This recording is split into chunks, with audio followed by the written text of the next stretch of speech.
come down at the last 150. Magna Carta, this time by about 2 lengths. Sulong Pinoy, yes, Pogi. Carriedo, last 100 meters.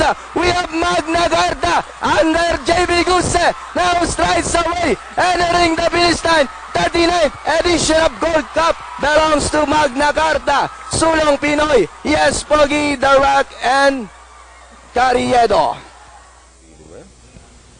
Tama, Coach, si Gaston Bide yung papasok pang Super 6. So it's 14, 12, 3, 9, 1, 13. And that is Magna Carta going back to the scales with Jackie J.V. Guse. At ito yung kanyang prebang na itala. Wow!